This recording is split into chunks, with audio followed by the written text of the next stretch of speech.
Hello everyone and welcome back. I am Duke Silver and today we are playing Zippee. And I don't think I have anything to talk about before we get started, so we'll just get into this. We're going to start off with an egg and then we get a free roll into an egg. I took the egg just because it kind of guarantees us getting kills, and also Rumple's pretty likely to buy like a chicken on turn 1. And then we saw the second egg with the For Glory in the shop, so I just decided to jam that because even if we lose an egg, we still get to replace it with a character. And we're very likely to win combat on 2.1 with 2 eggs. And yeah, here we get a free Wizard's Familiar, which we're gonna grow a little bit with the Shrink spell and take a dragon and a unicorn. The unicorn's gonna help protect our eggs, and we're gonna win that combat pretty handily. And because we have these 2 shrunk bossies in the shop, we're just gonna party this turn and then buy a couple of bossies that are 4/4s right now. So we got quite a few stats on the board, but it looks like we are going to lose our egg here, unfortunately. If it's actually gone a little bit different, we could have kept one of them, but or kept the both of them, but unfortunately it was not to be there. And so here we're going to sell the other egg, just because, I mean, it's basically just a combat spell, so we're just going to get a little bit of value out of it and buy this baby root as well as these other 2 characters and get Candy Rain stats onto them. And we've got kind of the beginnings of a dwarf game, which we don't really want to be dwarves, especially as Zippee. Zippee doesn't really play with dwarves all that well. Like, I mean, there's no real good characters that you want to be evil 20 with Zippee. So we're gonna avoid it if we can. But I mean, a 10/10 doubly in the shop is a little bit too tempting to pass up at this point. It's gonna be very good at just killing things and getting us evil twins. And we're feeling relatively strong, not incredibly strong, but relatively. So we're gonna take this experience. Also, I think Zippee, if you're healthy, taking experience on Zippee can be very good. Just getting to higher tier good characters for your evil twins is very, very strong, I think. All right, since we got that copycat, we are gonna take this monster book. We only have the 1 familiar, but I mean, I've just been I've been really enjoying even at 4.0. I think Copycat Monster Book is a decent way to start to scale these familiar.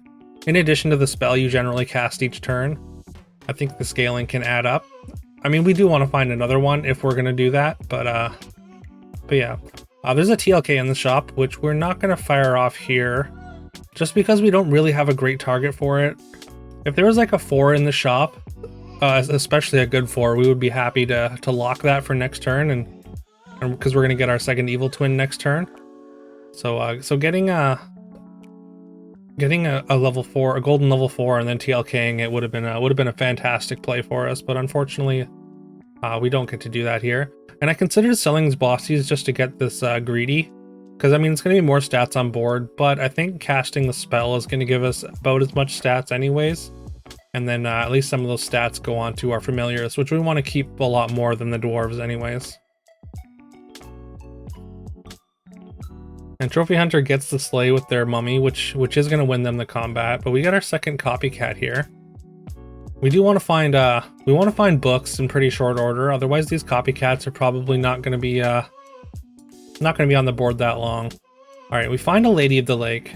And we are lacking power now, so I am just going to take the Lady of the Lake here, and we're just going to double evil twin it immediately, which puts more stats on the Wizard's Familiar as well, which is a nice little upside.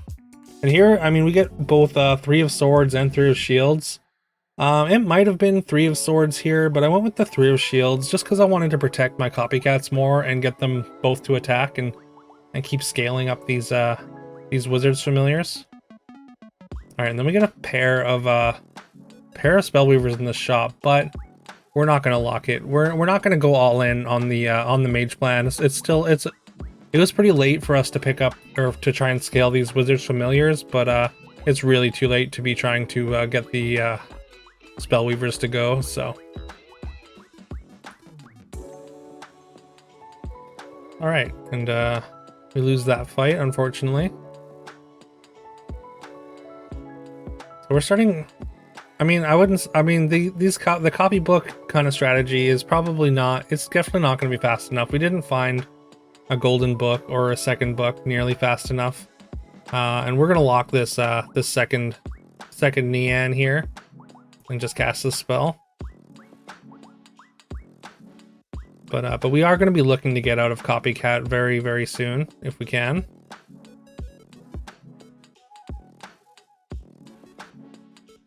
Really unfortunate Lightning Bolt. Either of the other options would have been so much better. But yeah, I think we're going to win this fight anyways, so that's okay. Alright, we get a level 5 treasure. And we've got this Golden Lady of the Lake, so I think Horn of Olympus is probably the best choice here, although Ambrosia and Sword of Fire and Ice are both very good. But I think, yeah, I think with the Golden Lady, I think that's what we're gonna go for. And we're just gonna sell down for a For Glory here. And unfortunately, I don't think we have room for the second monster book. The setup gets a little weird. So actually, we're just gonna change our setup entirely. And we're just gonna give up on these copycats and play the monster books in front. Just because like the scaling, like it's nice, but it's not enough to be to justify keeping on board anymore. So we need to just get our highest stat units onto the board, and copycat plus monster book are both pretty low stat units, so we don't want to be leaning into both of them, or we don't want to be playing both of them and leaving ourselves vulnerable. All right, we'll get out of the doubly. We'll take a rotten apple tree, and here I'm considering the Sporko since we have the horn. Although it gets a little bit weird, just because like I don't know what we'd sell. Like we have a second Nian, which we could sell, but there are definitely 5 treasures that I would still be happy to get. So I don't really want to sell that. And selling out of the pair of copycats for a single Sporko, which I'm not sure the Sporko even plays on this board. Just doesn't seem worth it in the end, so. Okay, we're gonna Beauty's Influence this Nian. It's possible that we come to a spot where we just fire off an Evil Twin onto the Nian and get the other Nian treasure. We're not quite gonna get the even if we win this combat, we're not quite gonna get the next Evil Twin, so it's not gonna be locked in this shop, which is good. I mean, we would like to get our next Nian or our next Evil Twin as soon as possible, but I mean, at least we're not forced to Evil Twin something that we don't necessarily want to, and we can save them for our 6 drops. All right, we're gonna take a Gloves of Thieving out of this monster book triple. We're getting toward. I think most people are at around level 6 now, so I'm thinking that we can. Gloves of Thieving is going to be good for potentially stealing a comp, because we still don't have a real direction. With Horn, I mean, we do want to be. We want to be Empress P comp, but we're definitely open to other things. And there's an Ashwood there, which is pretty interesting. But I think, yeah, we're just gonna take the Boom Hilda for now, and then we're gonna just try and look to be Empress P with only one trigger left for our next Evil Twin, which we get. Means that as long as we just find a single Empress P in the next turn, it means we're gonna be able to turn it golden, get our level 6 treasure, and be really set up. But we do have to find it first. And there's a good boy, but that's definitely not something we want. We do want a Soul Tack. Protecting our supports, I think, is going to be very important. A little unfortunate that we never found the third Wizard's Familiar at this point, though. Considering the Pigomorph, but I'm just gonna take the Hercules. And with the most recent patch, they changed quest units so that when you triple them, you still get to keep the quest. So that's why I'm happy to just fire off the triple here, because we get our level 6 treasure, and now we have a Golden Hercules that has a quest that they can get, which will give us another level 6 treasure. So we're gonna get double, or basically Herc's gonna give us double treasures here, potentially.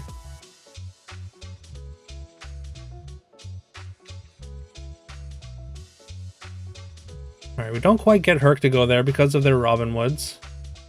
We do get the double hit, but the shrinking of the power is just a little bit too much. And we get a World Tree out of our Pandora's box, which is fantastic. But now we need to find pieces. There was a couple Bearsteins there, but again, we don't have summons. And Bearstein just isn't really a World Tree thing. You can play Bearstein World Tree. I've done it, but in general, most of the stats you get are up front and not on summons.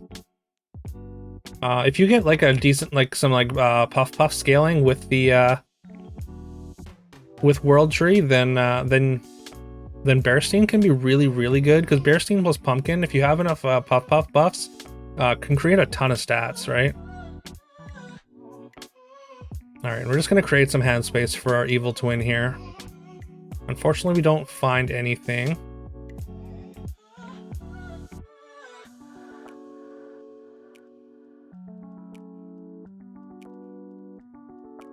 All right, and this trophy hunter is gonna get some slays here, and unfortunately we don't have a big enough board for our pumpkin to really do anything. So yeah, we are gonna lose this one. Unfortunately, the attacks go pretty poorly at the end. We could have mitigated a little bit more damage, but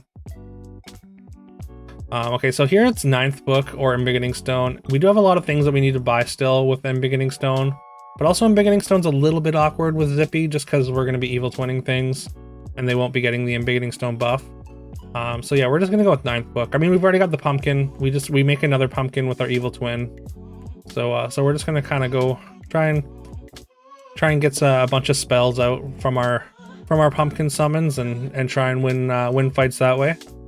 We are very low here at this point, and because we've got this 9th book with these pumpkins, I think Scion of the Storm is going to be a great pickup here.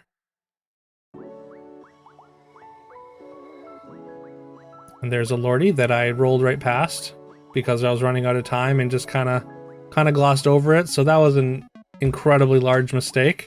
Feel free to roast me in the comments.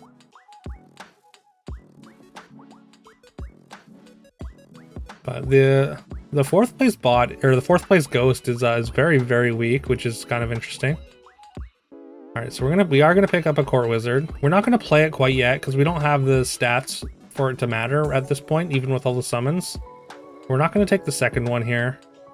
Like I want to keep the golden Nean for TLKs, which we do find a TLK now, and it's another pumpkin.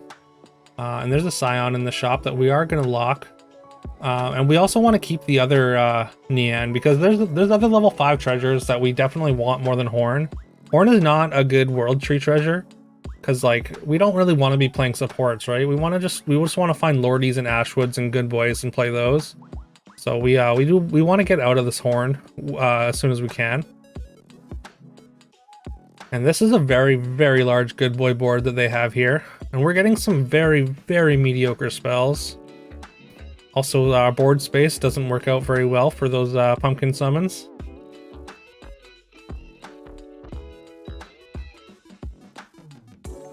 And yeah, we've just popped their last Good Boy now as we summon our last thing, and they hit our 3 big pigs nice and early. We don't get any Rotten Apple Tree value. We do get 1 Pigomorph out of all those spells, but we do manage to hang on at 1 life. We managed to kill just enough things and enough golden characters to survive at 1 here. All right, and here is a Lordy that we are not gonna pass this one over. I promise. All right, we're gonna take Lordy here, and we're gonna play it over Sultak. I'm pretty sure that we can get away without running Sultak against the Fates player. We don't need Sultak at all, and yeah, I figured Trophy Hunter was out of the mummy by now. And yeah, because we're Zippee, we're actually really happy to see this donkey summoning a bunch of things, which is kind of a weird place to be. But yeah, we racking up those hero power triggers is gonna be great. All right, now we get a good flurry of spells and manage to win that pretty handily. And I wasn't really entirely sure where I should be putting this evil twin, but I figured getting more Lordies is probably the priority here. Just getting more front end stats, and that means we can play, or we get the Lordy triple anyways, which is fantastic. I was thinking about the pumpkin initially, or the Scion initially, but